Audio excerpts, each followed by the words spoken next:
There's a lot of misconceptions about AI in the language services industry. I think it depends who you ask, right? If you're asking somebody who's outside the language industry, how do you think AI is impacting the language industry versus language professionals, like professional translators and interpreters, they get impacted differently. So, one of the misconceptions I think a lot of language interpreters or language translators have is that AI is coming for my job. Like, this is a short-term risk to my job.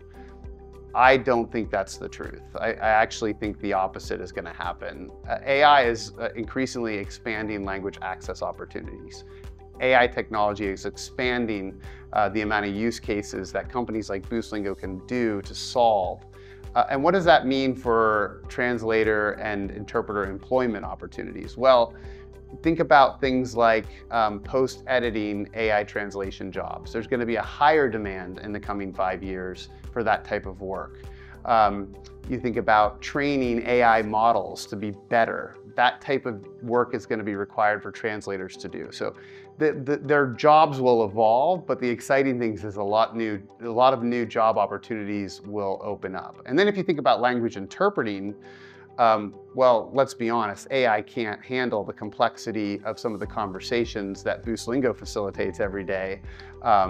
And so we see those human interpreting jobs being around for a long time. And we really believe in the longevity of the human interpreting and human translation jobs. So that's one big misconception. There's a lot of other misconceptions I could think of. One would be, I think a lot of people have a general misconception that AI does not have any inherent bias or is impartial in some way.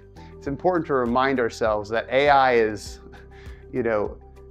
they inherit the bias of the data that they're trained on. And you can think about why that can be problematic in certain situations. If you're translating sensitive content and the AI has a bias to translate it in a certain way, it could really output the wrong information. So there's a lot of safeguards that we have to put around AI to make it useful in our industry. So those are just a couple of the misconceptions I can think of, but there's lots, I would say.